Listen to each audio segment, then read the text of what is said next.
નમસ્કાર ગુજરાતના મુખ્ય સમાચારની અંદર અંબાલાલ પટેલની આગાહી ભારતમાં ફરી પ્લેન ક્રેશ થયું કોંગ્રેસનું આંદોલન મનરેગા બચાવ સોના ચાંદી ભયંકર મોંઘું રાજકોટમાં આજે ભૂકંપ ગુજરાત સરકારને નોટિસ સોલાર લગાવો છો તો સાવધાન મોરબીમાં આદિવાસીઓનો હોબાળો 2026માં ટેક્સમાં મોટી રાહત 2026માં ઈ પાસપોર્ટ 3 દિવસ સ્કૂલો બંધ રશિયાએ કર્યો હુમલો પેટ્રોલ ડીઝલના ભાવમાં ઘટાડો ડોનાલ્ડ ટ્રમ્પની મોટી જાહેરાત બાંગ્લાદેશમાં વધુ એક હિન્દુની હત્યા દરેક લોકો માટે ખાસ મોટા समाचार खेडूतो माटे खुशीना समाचार 2026 ની અંદર ખેડૂતોની દેવા માફી તો મિત્રો આ દરેક સમાચારની વિગતવાર માહિતી આજના આ વિડિયોની અંદર જાણવાના છીએ તો મિત્રો વિડિયોમાં અંત સુધી બન્યા રહેજો અને મિત્રો જો તમને વિડિયો પસંદ આવે તો વિડિયોને લાઈક કરી ચેનલને જરૂરથી સબસ્ક્રાઇબ કરી દેજો તો મિત્રો આજના પ્રથમ સમાચારમાં જોઈએ તો મિત્રો આજે અંબાલાલ પટેલે મોટી આગાહી કરી છે મિત્રો હાલ અત્યારે ઉત્તરીય ઠંડા પવનો અને પવનની ગતિને જોતા ગુજરાતમાં હાર્ડ થીજવતી ઠંડી અત્યારે પડી રહી છે મિત્રો અત્યારે હવામાનના જાણીતા આગાહીકાર એવા અંબાલાલ પટેલે જણાવ્યું છે કે ગુજરાતમાં 14 જાન્યુઆરીના રોજ વેસ્ટર્ન ડિસ્ટર્બન્સ બની રહ્યું છે અને મિત્રો આગામી 18 જાન્યુઆરી આસપાસ નવો પશ્ચિમી વિક્ષેપ સક્રિય થશે અને મિત્રો જેને કારણે 18 થી લઈને 23 જાન્યુઆરી દરમિયાન ગુજરાતની અંદર વાદળછાયું વાતાવરણ રહેશે અને મિત્રો ગુજરાતના કેટલાક વિસ્તારોની અંદર વરસાદી માહોલ પણ જોવા મળી શકે છે મિત્રો ત્યાર પછીના સમાચાર જોઈએ તો મિત્રો આજે ફરીથી ભારતમાં પ્લેન ક્રેશ થયું છે મિત્રો ઓડિશાના રાઉરકેલામાં એક 9 સીટર નાનું વિમાન ટેકનિકલ ખામીને કારણે દુર્ઘટનાનો શિકાર બન્યું છે અને મિત્રો ભુવનેશ્વરથી રાઉરકેલા જઈ રહેલા આ વિમાનની અંદર પાયલોટ સહિત 6 લોકો સવાર હતા અને ટેક ઓફના લગભગ 10 મિનિટ બાદ વિમાનમાં ખામી સર્જાતા પાયલોટ ઇમરજન્સી લેન્ડિંગ કરવાનો પ્રયાસ કરી રહ્યો હતો અને મિત્રો સદનસીબે સ્થાનિક લોકો અને સુરક્ષા ટીમોની તૈનાત કરવામાં આવી હતી અને મિત્રો તમામ મુસાફરોને સુરક્ષિત રીતે બહાર કાઢી ઈજાગ્રસ્તોને હોસ્પિટલ ખાતે અત્યારે ખસેડવામાં આવ્યા છે મિત્રો ત્યાર પછીના સમાચાર જોઈએ તો મિત્રો કોંગ્રેસનું આંદોલન મનરેગા બચાવો મિત્રો અત્યારે ગુજરાતમાં પણ મનરેગા બચાવો કાર્યક્રમ અત્યારે શરૂ થયા છે મિત્રો ગુજરાતની અંદર પ્રદેશ કોંગ્રેસની ભાજપ સરકાર પર મનરેગા યોજનાને નબળી પાડવાનો પ્રયત્ન ભાજપ સરકાર કરી રહી છે તેવું અત્યારે કોંગ્રેસ જણાવી રહી છે મિત્રો અત્યારે કોંગ્રેસ કહે છે કે મનરેગા બચાવો અને કોંગ્રેસે મિત્રો આંદોલન ક્રિયા પણ જાહેર કરી છે મિત્રો ભરૂચ જિલ્લાના કોંગ્રેસ કાર્યાલયમાં પ્રદેશ પ્રવક્તા નરેન્દ્ર રાવતની અધ્યક્ષતામાં યોજાયેલી પત્રકાર પરિષદમાં આ નિર્ણય જાહેર કરાયો છે અને મિત્રો અત્યારે કોંગ્રેસ મનરેગા પર આંદોલન ચલાવી રહ્યું છે અને મિત્રો કોંગ્રેસનો આક્ષેપ છે કે બજેટ કાપ વેતન વિલંબ અને કામના દિવસોને ઘટાડીને યોજનાને નિષ્ક્રિય કરવાનો પ્રયાસ અત્યારે ભાજપ સરકાર કરી રહી છે મિત્રો ત્યાર પછીના સમાચાર જોઈએ તો મિત્રો આજે સોના ચાંદી ભયંકર મોંઘું થયું છે મિત્રો સોના અને ચાંદીના ભાવમાં ફરીથી મોટો ઉછાળો જોવા મળ્યો છે મિત્રો છેલ્લા 2 દિવસમાં 24 કેરેટ સોનાના ભાવની અંદર પ્રતિ 100 ગ્રામ દીઠ 24,600 રૂપિયાનો વધારો થયો છે જ્યારે મિત્રો 10 ગ્રામનો ભાવ 2460 છે અને 10 ગ્રામ સોનાનો ભાવ 1,40,460 પર અત્યારે પહોંચ્યો છે અને મિત્રો 22 કેરેટ સોનાના કિંમતની વાત કરીએ તો મિત્રો આજે 22 કેરેટ સોનાનો ભાવ છે 1,28,750 રૂપિયા અને ચાંદીની અંદર પણ મિત્રો આજે ભયંકર તેજી જોવા મળી છે મિત્રો અત્યારે ચાંદી 1 કિલોનો ભાવ છે 2,60,000 મિત્રો અત્યારે તમારે ચાંદી ખરીદવી હોય તો મિત્રો 2,60,000 રૂપિયા તમારે ચૂકવવા પડશે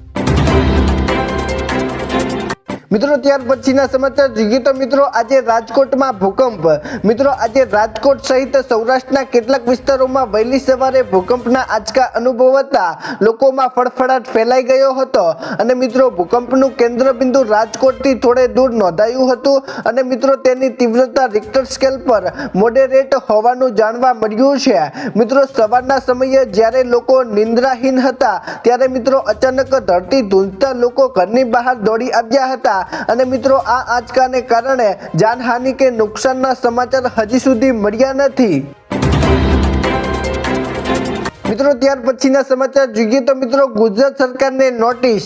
મિત્રો ગાંધીનગરમાં દૂષિત પાણીના કારણે ટાઇફોઇડના કેસની અંદર સતત વધારો જોવા મળી રહ્યો છે, ત્યારે મિત્રો આજે રાષ્ટ્રીય માનવ અધિકાર પંચે ગુજરાત સરકારને નોટિસ ફટકારી છે। મિત્રો પાઇપલાઇનમાં લીકેજના લીધે ગટરનું પાણી ભરી જતા 167 થી વધુ લોકો બીમાર પડ્યા છે અને મિત્રો પંચે મુખ્ય સચિવને 2 અઠવાડિયામાં વિગતવાર રિપોર્ટ સોંપવા પણ આદેશ કરાયો છે અને મિત્રો 8 જાન્યુઆરીએ વધુ 14 કેસ નોંધાયા હતા અને મિત્રો ત્યારે મિત્રો સિવિલ હોસ્પિટલની અંદર પણ દોડધામ મચી ગઈ છે અને મિત્રો તંત્રની નિષ્ફળતા સામે અત્યારે ભારે રોષ લોકોનો જોવા મળી રહ્યો છે।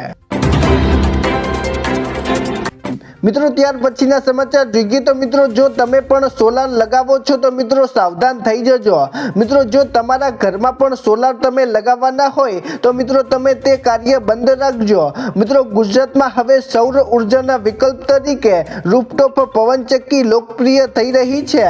મિત્રો સોલાર પેનલ માત્ર દિવસ દરમિયાન જ વીજળી ઉત્પન્ન કરે છે, જ્યારે મિત્રો નાની પવનચક્કીઓ રાતે પણ સતત પાવર જનરેટ કરી શકે છે અને મિત્રો ઓછી જગ્યામાં વધુ વીજળી આપતી આ ટેકનોલોજી ગુજરાતી પરિવારો માટે આશીર્વાદરૂપ સાબિત થશે અને મિત્રો સોલાર સિસ્ટમની સરખામણીએ તેની કિંમત ઘણી બધી ઓછી છે અને મિત્રો તેના 4 ગણા ફાયદા પણ હોવાનું મનાય છે। મિત્રો ત્યાર પછીના સમાચાર જોઈએ તો મિત્રો મોરબીમાં આદિવાસીઓનો હોબાળો।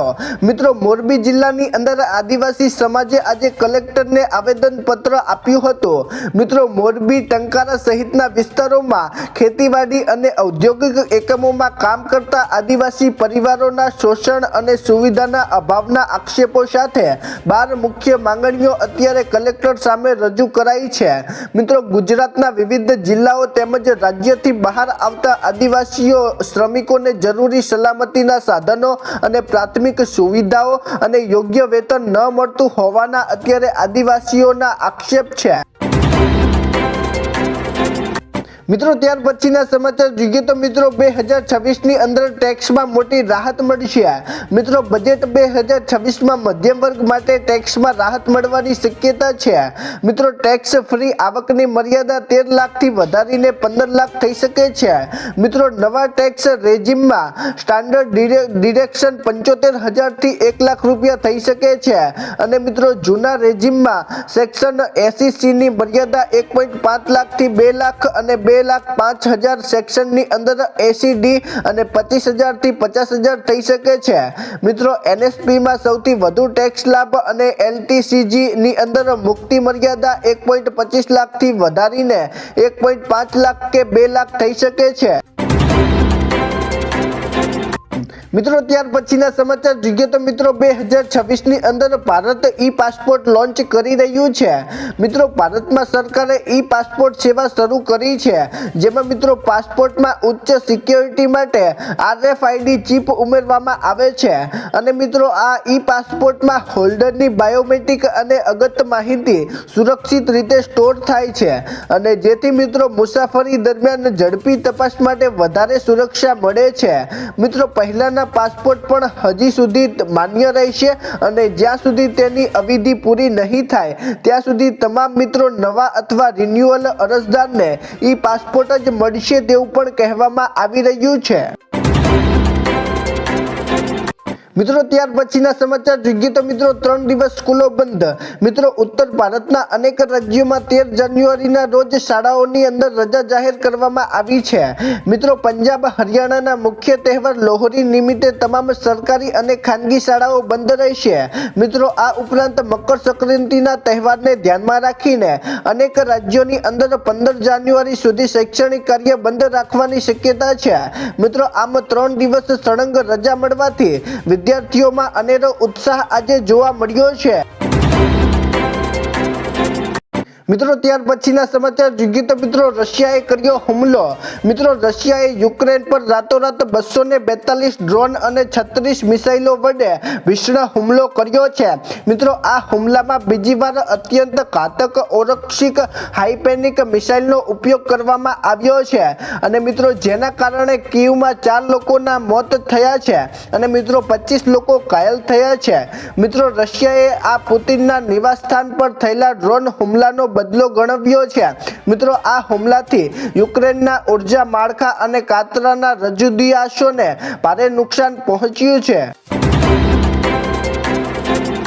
મિત્રો ત્યાર પછીના સમાચાર જોઈએ તો મિત્રો આજે પેટ્રોલ ડીઝલના ભાવમાં ઘટાડો થયો છે।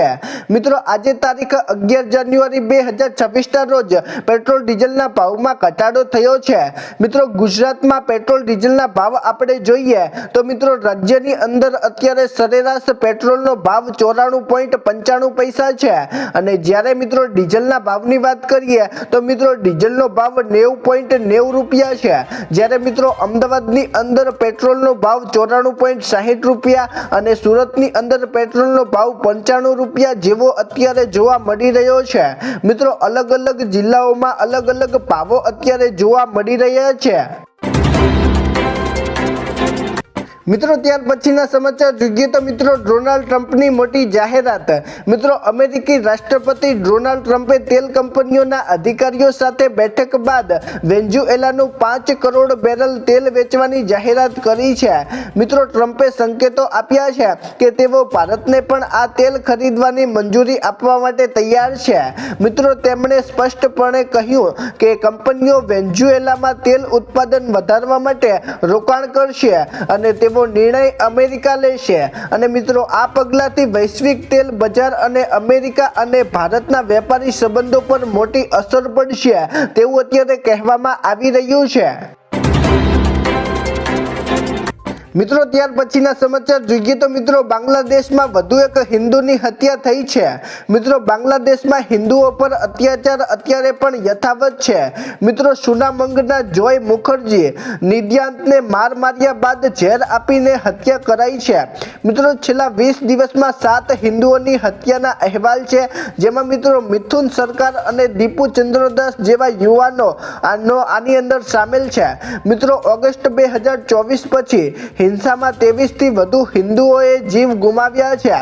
મિત્રો લઘુમતીઓ વિરુદ્ધ 2900 થી હિંસક ઘટનાઓ નોંધાતા માનવ અધિકારી સંગઠનોએ અત્યારે ગંભીર ચિંતા વ્યક્ત કરી છે। મિત્રો ત્યાર પછીના સમાચાર જોઈએ તો મિત્રો આજે દરેક લોકો માટે ખાસ મોટા સમાચાર સામે આવ્યા છે। મિત્રો ભારતીય ડાક વિભાગની માસિક આવક યોજના દ્વારા તમે દર મહિને 5550 રૂપિયા સુધીની નિશ્ચિત આવક મેળવી શકો છો। મિત્રો આ યોજનામાં વાર્ષિક 7.4% વ્યાજ દર મહિને મળે છે। મિત્રો રોકાણની મુદત 5 વર્ષની હોય છે અને સિંગલ ખાતામાં મહત્તમ 9 લાખ અને સંયુક્ત ખાતામાં 15 લાખ સુધીનું રોકાણ તમે કરી શકો છો। મિત્રો ઓછામાં ઓછા 1000 થી ખાતું ખોલી શકાય છે અને મિત્રો આ યોજનાની પરિપક્વતા બાદ રોકાણકારોને મૂળ રકમ પરત મળશે અને મિત્રો વ્યાજની રકમ દર મહિને ખાતાની અંદર જમા થશે। મિત્રો ત્યાર પછીના સમાચાર જોઈએ તો મિત્રો ખેડૂતો માટે ખુશીના સમાચાર। મિત્રો 2026ના બજેટ પહેલા ખેડૂતોની અંદર પીએમ કિસાન સન્માન નિધિ યોજનાનો હપ્તો વધારવાની વાત છે। મિત્રો અત્યારે ખેડૂતોને અપેક્ષા છે કે 2026ની અંદર આ હપ્તાની અંદર વધારો કરવામાં આવી શકે છે। મિત્રો અત્યારે ખેતીના વધતા ખર્ચને કારણે આ હપ્તાની અંદર વધારો કરવામાં આવી શકે છે। મિત્રો અત્યારે ખેડૂતોને વાર્ષિક 6000 રૂપિયાની સહાય મળે છે અને મિત્રો તે 3 હપ્તામાં મળે છે, પરંતુ મિત્રો 2026ની અંદર તેને વધારીને 8000 રૂપિયા કરવા સુધીની માંગ ખેડૂતો કરી રહ્યા છે। મિત્રો નિષ્ણાતોના મતે આ સહાય વધવાથી નાના ખેડૂતોને રાહત મળશે અને મિત્રો ગ્રામીણ બજારમાં નવો રોજગાર જીવ આવશે અને મિત્રો જો કે સરકાર તરફથી હજી સુધી કોઈ સંકેત નથી, પરંતુ મિત્રો 2026ની અંદર આ વધારો આવી શકે છે। મિત્રો ત્યાર પછીના સમાચાર જોઈએ તો મિત્રો 2026ની અંદર ખેડૂતોની દેવા માફી. મિત્રો અત્યારે દરેક ખેડૂતોની નજર 2026ના બજેટ પર ટેકેલી છે. મિત્રો અત્યાર સુધી 2026ની અંદર એવા દાવાઓ સામે આવ્યા છે કે દેવા માફીની જાહેરાત 2026ની અંદર કરવામાં આવી શકે છે.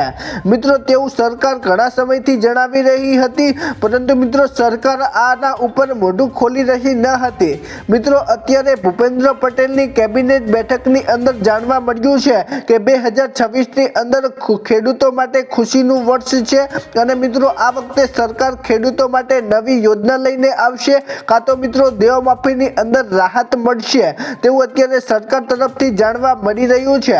અને મિત્રો 2026નું બજેટ સત્ર 2 ફેબ્રુઆરીના રોજ રજૂ થવાનું છે અને મિત્રો તેના પર દરેક ખેડૂતોની નજર ટકેલી છે. તો મિત્રો આ હતા આજના મુખ્ય સમાચાર. તો મિત્રો જો તમને આજનો વિડીયો પસંદ આવ્યો હોય તો વિડીયોને લાઈક કરી ચેનલને જરૂરથી સબસ્ક્રાઇબ કરી દેજો. તો મિત્રો ચાલો મળીશું એક નવા વિડીયો સાથે. ત્યાં સુધી અમને રજા આપજો. ધન્યવાદ.